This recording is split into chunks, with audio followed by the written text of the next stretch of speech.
And crazy snow, like Good snow. scary. Yeah. There was one moment where it was crazy.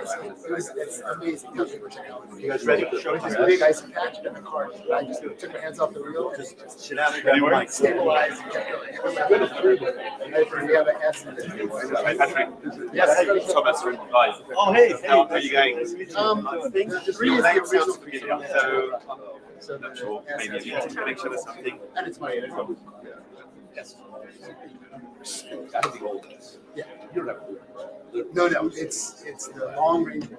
It's still there's a million. Year on year.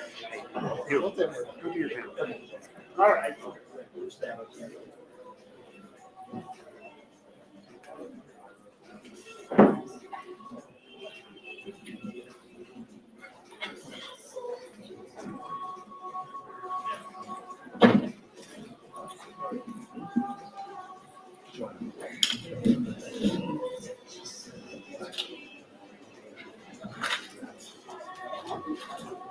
All right, it's 12:30. We have a lot of panelists and not a lot of time, so I'm going to get started. My name is Charlie Fink. I am a professor and a writer, and I am here with some very good friends back in the real again. My podcast partner, Ted Shilowitz, from Paramount Global, Joanna Popper at Metaverse for CAA. We have Aaron Luber from the Google. Thomas Dexmier, he's the Australia-New Zealand country manager for HTC Vive, and then last but not least, Patrick Costello from Qualcomm.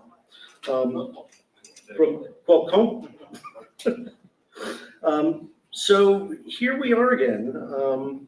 Last year was the year of the metaverse here at CES and everywhere. And of course, it's in the title of the panel. So 1 year later, Joanna, where are we in the metaverse? We're still on our journey. We're still on our journey to the metaverse. I think last year was a really exciting year for various aspects of the metaverse. The way that we look at it at CAA is that the metaverse is the future iteration, the next iteration of the internet, and there's various technological components of that. Many of them are still early stage, maybe a bit clunky, but have their deep enthusiasts. And so we're at CAA, we are working to make the help make our clients and the company metaverse ready. So in some cases, that's about helping our core traditional clients make their way into the space. We worked with Anthony Hopkins to help him build out his NFTs. He did an NFT drop with Orange Comet, which sold out in 7 minutes. It actually took down OpenSea. We work with groups like Chainsmokers to help them create Roblox worlds. It's now the #1 Roblox world for music branded experiences, reaching 24 million people in just a month, which it would have taken them a year of arena tours to do that. And then we also work with the most relevant, most interesting content creators that are endemic to this space. So for us, we see that it's early. We have clients and talent that are ready to jump in and be first movers. We have others who are, say, metaverse curious and wanting to learn, and then others who are happy to let others go first and learn from them. Ted, same question from the perspective of Paramount Plus. So it's really nice to be back. Nice to see people. Yes. Nice to be a little Yes. terrified of other humans. Yes. It's kind of good. It's kind of good. So I work for a big media company. Joanna and I, everybody here, we're all friends. I would say I'm very pro and very bullish on Web3, on blockchain underpinnings, on the evolution of 3D graphics as it relates to streaming to all devices wherever you are. So I'm very pro on that. I would say I'm fairly negative on the terminology of the metaverse. I think it has outpaced the functionality, usability, desirability of the term, and I think our friend Neil Stevenson would agree, who came up with the term. I think, it's an interesting psychological touch point to look at a terminology, and when the terminology starts to replace the reality of what's going on, so that all these people sort of glom onto it, and there's all this profiteering and all this sort of challenges around it. for me, I kind of want to pull back from it. Like, I don't want to talk about the metaverse. I want to talk about the things that relate to how technology propels forward constantly. And I think over-relying on the terminology is a mistake. And you and I have talked about this a lot on our podcast. So that's my take on it. Not to overly pimp our podcast. Yes, exactly. Great podcast. Thank you, Aaron. I'm so glad you're on this panel. No, thank you for having me, and it is great to be back in person. Been a long time. Yeah, I mean, I agree with a lot of kind of like where the definition of that word is right now. But I think from a Google perspective, it's, you know, we're on this kind of, as we've always been, when we sit on these panels, we talk about a lot of the work that we're doing. We talk about multi-year journeys. We talk about kind of an evolution of a lot of the things that we're doing. And that theme always continues and will continue. We'll probably be here next year saying a lot of the same, but from a lot of the perspective that we have, Google is always going to continue to lean on our strengths in navigation, mapping, strengths in information, search, and Google Lens. And I think a lot of like the perception of a digital world, right? We have also a physical world, and we have an ability to kind of blend these two things together, have a physical and digital world come together. And we've already been doing a lot of that via a mobile device. And so I think a lot of what we're seeing in terms of the way people are using, younger generations are using Roblox, Fortnite, a lot of the social elements, and kind of where this will go as 3D graphic rendering, all the things that are happening and continue to evolve. The building blocks are being put in place. And I think that, you know, it's going to take time. It's going to take time to kind of build on that. For us, it's leaning on the things that we do today on mobile devices that we can do, be it AR Core, AR experiences in Google Maps and search. We just did a pretty sizable campaign with gorillas in Times Square and in Piccadilly Circus, you know, launching their If you haven't seen that, by the way, the YouTube videos are epic. Yeah, They're yeah. really good. It was cool, and thank you. And I think, you know, look, is that the metaverse?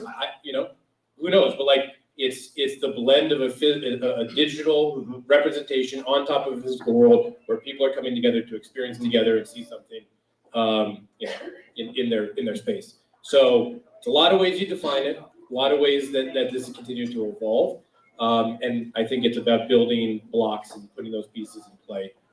That we all are doing in the industry. So Vibeverse. Yeah, well, speaking of building blocks, it's an interesting point because, yeah, the metaverse is a journey and we're only at the very beginning of it.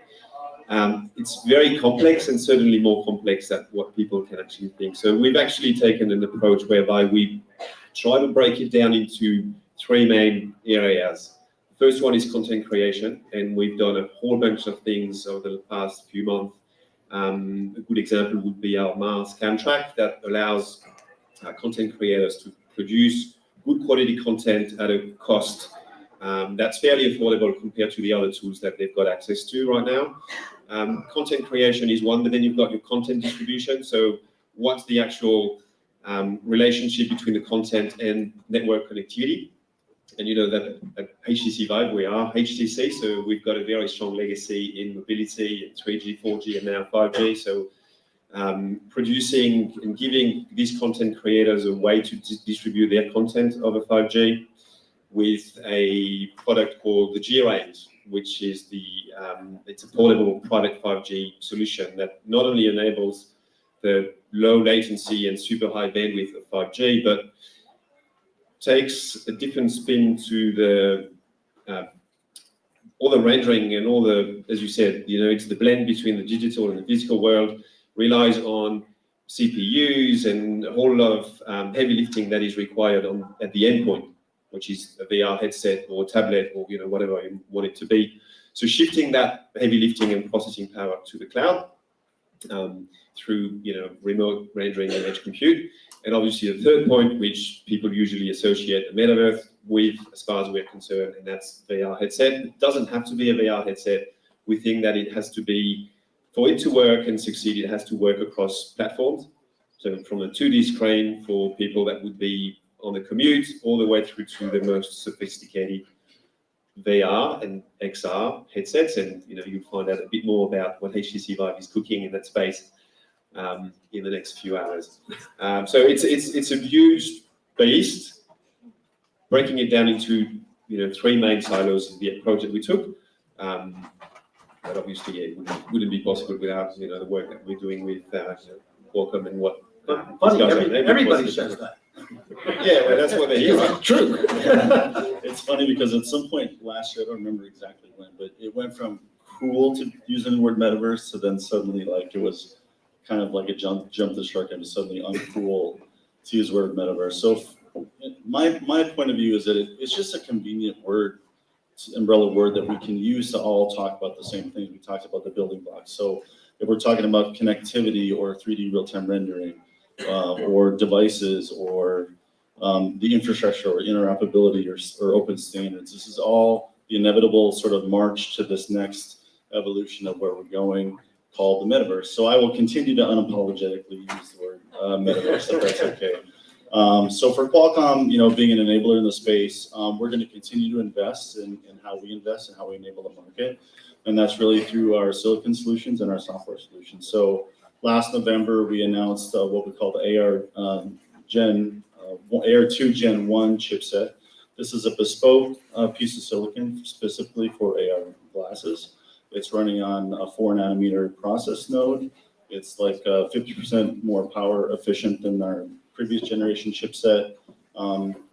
The PCB size is 40% smaller and laid out horizontally to go on the glasses. So we're huge believers that these immersive glasses are going to be one of the main ways that you enter the metaverse. And then we're also pairing that with a new platform solution we call Snapdragon Spaces, which is a developer-facing tool, an SDK, that developers who are working in either Unreal or Unity can create content for this new form factor of devices. So you can expect this year and next year to see some really compelling, hopefully new designs from our partners coming to market using these technologies. So I have a follow-up question for you, and I'll give it a bit of a preamble if I might.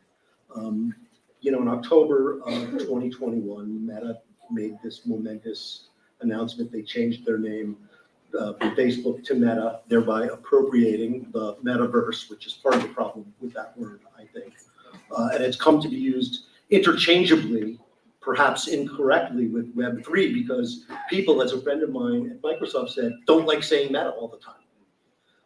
And of course, Meta has had its own struggles, which has kind of dragged the metaverse down. And then on the intellectual side, you've got people like Tim Sweeney and Matthew Ball putting forward the argument that immersion is optional in the metaverse, and that plenty of people have very engaging experiences that you couldn't argue are not the metaverse using 2D screens. So they use a 2D screen to navigate a 3D world. So in Sweeney's view, immersion is nice to have sometimes.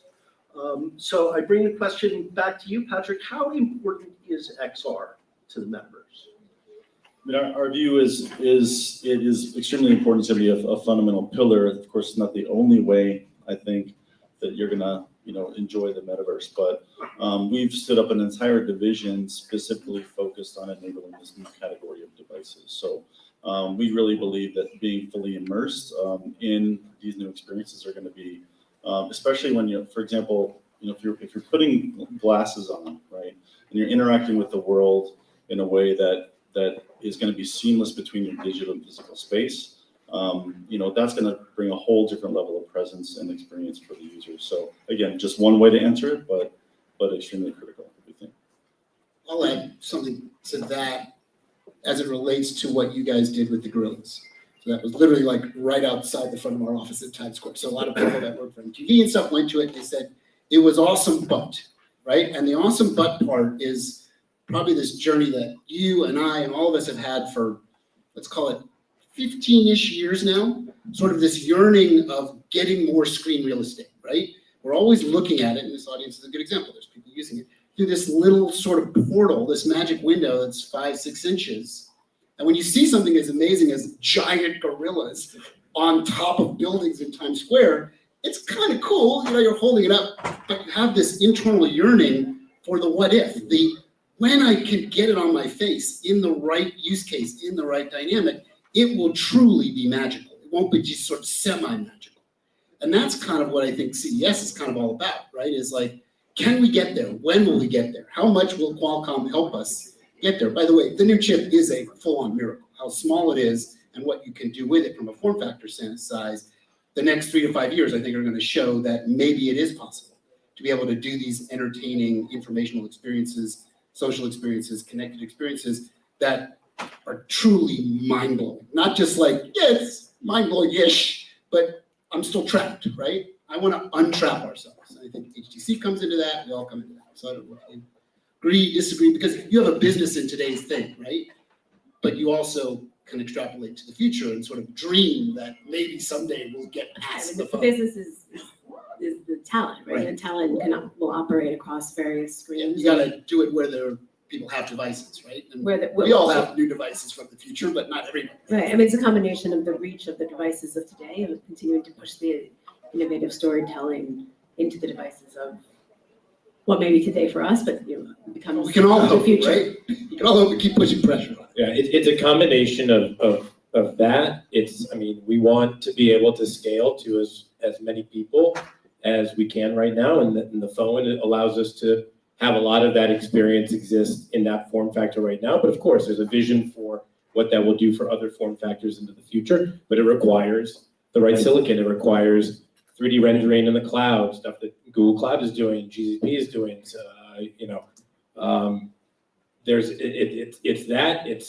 It's training behaviors that are going to go and allow that to kind of evolve over time. Again, building blocks. These are all building blocks of the things that will come as these products come to bear. What do we keep saying? It's taking years for us to kind of do that, but it's an evolution as we move forward. I think, Charlie got rid of his glasses, so he doesn't want to go back to glasses. No, I did that so that I would not need inserts. You need the in my extra layer, glasses. right? And I can't tell you, by the way, how many glasses I ruined using the Quest 2 because the lenses rub against each other and to bad effect. And so that was a very expensive problem that I had. We I have eliminated. we have solutions for that problem, Charlie. Yes? But the point you're making around presence. I live on this island on the other side of the world called Australia. And during COVID, I've used my VR headset more than anything else because that was the only medium that would actually keep me connected with my peers over here and over in Europe. I could do it on my phone, and I've done it a few times. So you feel like it doesn't really add much value compared to what I would get on a Teams or a Zoom call, for example. And for us, it's all about presence, immersion, but not something, we want that community to be inclusive. And that's why the approach of a good, better, best type thing where you've got access to your phone, it's not great, but it's good enough for you to be a part of it and not be left out, all the way through to the most immersive headsets. XR headsets is where we think the market is going. And that's how we're hoping to drive adoption. So although CES 2023 has not yet happened, I think it's a fairly safe bet that we're going to be talking a lot about AI, right? If last year was the CES, it seems like every CES has its own buzzword, whether it's IoT or whether it's connected auto, but this year it probably will be AI. So I guess the question I have, and I think that has a lot to do with wearables, right? Because if wearables are going to really be useful to us, they have to kind of have context and know us a little bit and our preferences. But how do we think, and I'll bring this back to you, Patrick, because you guys are, packing the hardware into these things or the chips into these things. How is AI going to change or enhance what you're doing? Yeah, maybe just more broadly. I mean, AI, we look at AI as one of those technologies that sort of applies to all the technologies we're working at Qualcomm across all of the business units and product categories. So, of course, it's been kind of starting in mobile, right? So now we've already shipped billions of AI-enabled mobile devices across the globe. Where we're coming at it from right now is really kind of the performance enhancement machine learning angle, right? So AI is making your camera experience better. It's making your video experience better. It's making your device more secure. It's making your gaming experience better. More applicable, I guess, to XR. One thing I'll I'll share is that we just proved that. So if you have glasses on, there's a feature basically called 3D reconstruction or 3D estimation, right? So if you walk into a room, the cameras sort of need to reconstruct what it sees in that room so they can overlay digital assets in the correct way for the user, so you get that immersion and seamless experience. Well, we just showed actually that you can, normally you do that with binocular cameras. We just showed that you can do it with the binocular camera, so a single camera using 3D estimation with self-supervising machine learning happening on the host device and the glasses. So that's one example, but there's so many more examples in XR where AI and machine learning are going to be applicable for the user experience. Yeah, the way we do it is, and you can tell we come from the same world. AI is not a product as such for us, it's a way to make our products and solutions better over time. Yeah, the more you use, the better it gets. And a good example for us would be the tracking on our VR headsets, right? So there's a lot of AI in pretty much everything we do these days across all business units, as you said. But hand tracking, for example, is a really good one, whereby the headsets and the software and all the runtime that powers the experience gets to know better based on 3D imaging and spatial computing, and that's how a product like the Vive Focus 3 has become one of the best VR headsets for enterprise market, for example, where the need for extreme precision whilst using a lightweight headset without the sophistication of base stations and is paramount. So Look, I think we're having that AI moment that we're coming to CS right now and everybody talking about, because there's been massive it's been a massive moment where public mainstream, ChatGPT, everything is like, Dolly, it's here. Oh, all of a sudden, all these people can see it and feel it and actually understand what it could do. Very, direct, specific use cases. But I think what you're hearing, and what I'll say is Google is built on as an AI company. We've been investing in, and it's a piece of so much of what our products entail today. And I think you're hearing that's like AI might be having a moment in terms of the way people are talking mainstream, but these are core components of the way we operate. One thing to tie back to the metaverse stuff, I think it's very interesting. This is my opinion, just devoid of Google or anything, but I think that when you think about content creation in this metaverse thing, that's going to require a lot of potential content. I'm excited about kind of some of the breakthrough you're seeing with Dolly, some of the stuff around imagery, generative media. To me, if you're going to build this entire world, if there's going to have to be all of this kind of 3D reconstruction, it has to rely on things like artificial intelligence, machine learning. I don't see how humans can build a lot of the vision of where we're going. All the news stories and stuff we're reading about a 4-alarm AI fire at Google are not true? Just Good question, Charlie. I could, my job is to follow the news, so I couldn't not say that. Ted, you were. Aaron is processing what he's saying. It's all right. He's I'm not using his going own to only softball questions. That's a good question. I'll let you off the hook unless you want to answer. We're deeply invested in AI company, got it. So, yeah. Yeah, AI Yeah. company, got it. The only thing I was going to add to that is if you want a really interesting perspective on AI, listen to the podcast episode of Smartless with James Cameron, who talks about, remember Skynet? Remember kind of back in the day? It gives a very interesting perspective on AI. That's all I was saying. So here's an interesting observation. You remember at AWE back at the beginning of June, you and I were on a panel with Alvin Graylin, Yep. who's the president of HTC China, and a very, very well-informed and insightful guy.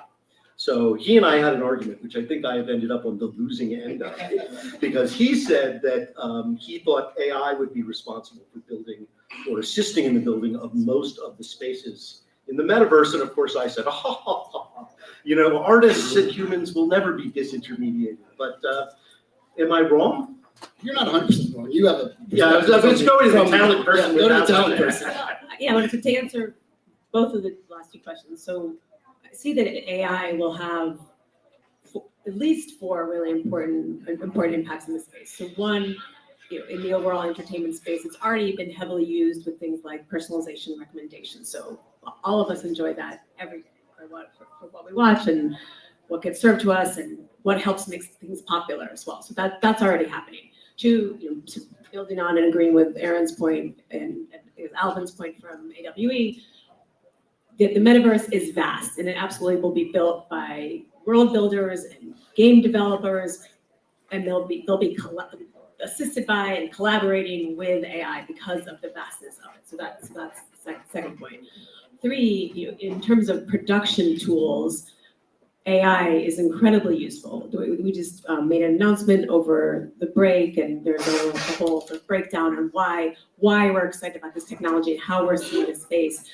So Connect Ventures, which is a partnership between CAA and NEA, just did an investment in Deep Voodoo, which is the South Park team, so Matt and Trey's synthetic media studio. And so with these tools, you're able to use face replacement technology that can be used in production shoots, which is using AI and machine learning, as well as the benefit of some of the work that the VFX artists have done to make it better and better. And it is cheaper, it's more efficient, and it can be done even in real time. Yeah, you're talking about virtual production workflows and No. real-time rendering, or? No, I'm talking about synthetic media, commonly called deepfakes. But synthetic media is a much nicer terminology for it. Applying deepfakes, which have become this kind of dirty word of like, people just taking over people's personalities and authenticity, and actually rerouting that into a creative pursuit, which is a for-profit pursuit, Yeah. that they will use these tools, and Matt and Trey are totally doing it right Yeah, now. so let me make a couple of examples. And so you may have actually seen some of their work already. They did Sassy Justice, they did the Kendrick Lamar video where he becomes Nipsey and Will Smith and a number of other people. And so and the way it can be used in production is it can be used for age adjustment for a talent, so a talent can actually play themselves at 20, at 40, at 60, at 80, all in one film. A talent can be used for international dubbing, so a talent can then speak with their own voice in various different languages. Yeah, we're using that now to replace thousands of hours. It's also interesting because you're also displacing part of the industry that actually makes their living doing those voices. Tom Cruise has a voice in Italy and a voice in Germany. And now we can use Tom Cruise's actual voice and use AI and with our help with our friends at Google, and we actually have Tom Cruise's voice in German. So that's kind of, there's an ethical pro and con to that, but for the most part, I think audiences want to hear Tom Cruise performing, not a voice simulator voice. Exactly. So those are a couple examples. We have talent who've done entire commercials where essentially their digital double or synthetic media double did the commercial. The brands are really happy about it because it allows them access to this talent and maybe they're speaking German or Italian in it. So there's a lot of different things that can be done with it. For us, what's most important, and you just mentioned it a bit, is that we know that these changes are coming fast. We know this is happening, and that it's important that we work with companies and creators who are talent friendly, ethics led, and care a lot about the art form and the creation, and that we're working together with them to help the industry go in that way. We think that it's our fiduciary responsibility to both protect the talent as well as help them maximize the monetization opportunities. And so digital rights for the talent is a really important thing for us, and the rights for the creators who are creating the content. So that's another area that's incredibly important. And as I said, we just made announcements of our first of many announcements that we'll make in this area. And there's a whole breakdown and deadline today of why we think this area is important and where we think it's going. So we're hurtling into the last 10 minutes of the panel. So I'm going to shift a little bit farther into the future. We live in an age of technological marvels. It seems in many ways, we are at CES, that things are accelerating. At the same time, they seem to be moving very slowly. But we are starting to see things that were science fiction, like brain-computer interface and AR contact lenses. So is there a possibility that some of those technologies will leapfrog the technologies that we're talking about today? using XR and using headsets. I mean, in 2030, are we going to be talking about contact lenses and BCI and less about headsets? Right, well, we may be talking about implants, right? Which is the thing that kind of freaks everybody out is, would you put a chip in your body? It is the art of science fiction right now, but it is reality, right? We use chips in lots of ways in the body, and that has become a pretty mainstream part of medicine, oddly enough. And we use computer vision to fix your eyesight and do all kinds of things. So the leapfrog effect is we're building all of this technology to surround our bodies. But when will we as a culture be comfortable enough with the idea that we could actually implant something that would then give us the visual treat without having to wear the outer accoutrement of a VR headset or an AR headset? And that is not science fiction. There are real companies working on that right now. So the question is, do you desire that as a human? We don't know. Right? Well, I When mean, we were at HP, we had done an investment in Mojo Vision, which is doing that's the the AR company I concepts. was talking about indirectly. Pretty cool. Yeah. And I think the last CES that we were here, which is already 2021, 3 years yeah. ago, they came with their first demo, Yeah. and since then, Charlie and I have worn it. It's remarkable. And A it's- little it's- terrifying, but remarkable. It's gotten better every time I've used it. That's sort of why I bring it up, because you look at that and the whole industry has been focused on this holy grail of, all day, every day, wearable, that, kind of integrates your life, what you're seeing, where you are. But, it's all kind of a movement of us becoming more like cyborgs. But, and of course, that's sort of the dark story, right? Are we going to be in control of it? Or are we going to be controlled by it? But do you think, Aaron, there's any way in 5 years we'll be talking about that? I don't like to speculate. I think too much. We've But been the on whole these panel is about speculating. we've been on these panels for a long time thinking about kind of where these things are going to go. I don't know. I mean I'd love to check out those lenses. The difference between Aaron and I is- I've talked to those guys. A few Yeah, times, I think and they- I didn't you should check think it they were ready to go in people's eyes. No, I Yeah. oh, yeah, absolutely. The difference between Aaron and I is I am actively trying to get fired every day, apparently, by my company, and he is doing his best to protect his perception of the company. That is the difference between us. Your title Futurist protects you for the life. Yeah. Although I must say Has that to speak. having done a podcast with Ted for almost 3 years, I would say he is very, very good at keeping secrets and keeping I'm things pretty close good to at the keeping chest. secrets. And as his podcast partner, I have to say I'm not quite sure how I feel. Yeah, I know, about I know. that. But NDAs where you can lose your house are sort of a serious thing. So just to bring it back to one final thought, which is sort of this quote unquote sort of Damocles that's been hanging over the entire industry for the last 5 years, which is what is Apple going to do? And I bring it up partly because the information, if you guys haven't seen it, came out with a very big story this morning on what exactly is going to be included in the Apple glasses. And it's a very authoritative story. I don't think this is your usual sort of Charlie Fink speculating on what might be in them. This is obviously somebody who has deep technical knowledge about the kind of chips and the way that they do it. So do you think it's going to happen in 2023, and what is its effect on the industry going to be? I can take the last one. Yeah, you stop, Aaron. I mean, I hope so. I hope. I'm very excited. Just like I've always been very excited about what Meta's been doing, and very supportive of them. The work they've done has helped push along this entire industry. And we've been invested, Google, in AR, VR at different capacities over the years. Facebook has gone all in and helped push the VR industry in a very, very positive direction. COVID had a great impact on that. And I think Apple, when they come into market, will have also great impact on consumer adoption and more people trying.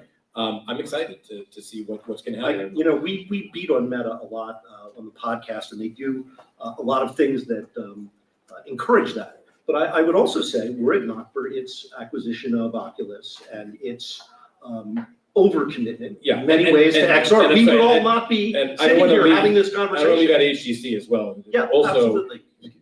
absolutely pioneered even more premium, sooner, faster. You've done phenomenal work. You've been very invested in that space. So I'm excited Yeah. to see where this continues. Well, to push. kudos to HTC for doubling down on VR. I have to Well, say, a new standalone device from HTC is exciting and needed. Very exciting indeed. But if whatever happens, the more the merrier. And if Apple does to the VR industry what it did to the smartphones market back in 2000 and what was that, 5, 6, 10 maybe, I can't remember. Happy days. Because as you know, it's driving awareness, it's driving adoption, it's driving the storytelling that goes around, product launches. They do it better than anyone else on this planet. So yeah, I'm super excited as well. As long as it's not at the cost of, and knowing Apple, it won't be the case, but not at the cost of, user data privacy and all that jazz, which is becoming incrementally critical for us as an industry to control and make sure that, we all do the right things to protect the end user. So Patrick, this has got to be a topic that you guys look at all the time because it's sort of a duopoly, I should say a prospective duopoly between an Apple operating system and one based on Snapdragon. Yeah, and I should qualify all my statements to say that as a technology enabler, I have no firsthand knowledge of anything that Apple is doing, and Qualcomm is not enabling that device. If there is a device that might be coming up this year, not. But just to take the Qualcomm hat off, I mean, I think, we're rooting for them. We really want this device to be successful. We really want, Apple to be a success in the market. It's hard to imagine Apple releasing a product that won't be successful, but it's going to be healthy for the ecosystem. We want a good, healthy, open ecosystem. Of course, Apple takes a vertical approach, and we have a different philosophy. I mean, we have a horizontal approach. We believe that there should be many, many players competing in a healthy ecosystem in this metaverse, what we're doing in the metaverse. But we do wish them well.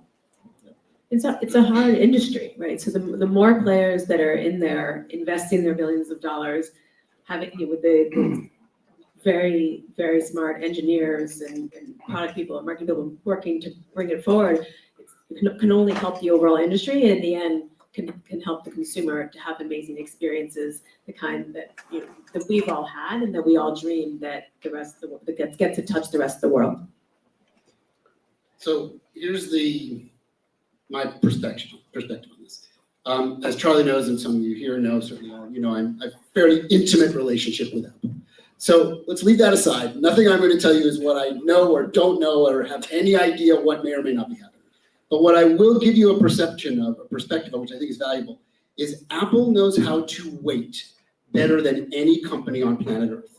They understand watching what humans will do with technology better than any company, period, on planet Earth. They will put the cycles into the background. They will watch everybody else in the foreground stumble around in the dark, make all kinds of mistakes, burn all kinds of capital, burn all kinds of resources, watch, learn, and squirrel away, sometimes for many, many, many, many years, until they decide we have something that we think is now compelling at a level that an Apple customer will enjoy, find enchantment in, and actually use. And they will benefit from everyone else doing this dance now for the last 15 or so years in massive ways. So everything you read about in the information, all speculation about hardware, which is actually very non-important in this story. The hardware is very capable of doing these things. What they discover, and you can go backwards to learn about what Apple devices do, is that the human connection to the technology, Apple can find ways to do better than anybody can do, and will wait until it's ready. It's funny that And you that's bring my that up, perception. because in the information story, they said, and actually this confirms something that I've been saying for a while, that they're putting avatar talk first. So they're going to do hyper-realistic avatar talk. They're going to do face tracking, and that's the new messaging, right? So they see that kind of connecting people together as the killer app for that device, and it makes a lot of sense. Yeah, because think about, in this audience alone, we all talk about using VR chat. You use it because you have an impetus to use it, and living inside a VR headset to do socialization. But in practicality, very few people do it. They'll try it once, it's too clunky, you can't get it working right. You and I have done it enough to be like, we'll just get it through, right? And that's kind of the human equation right now, is it's not seamless enough to lock in yet.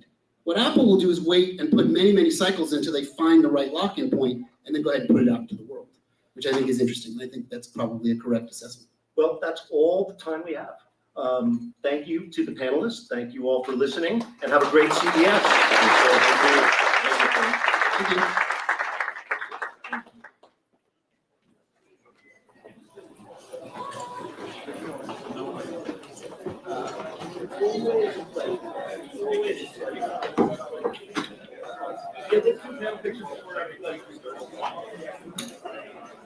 Yeah,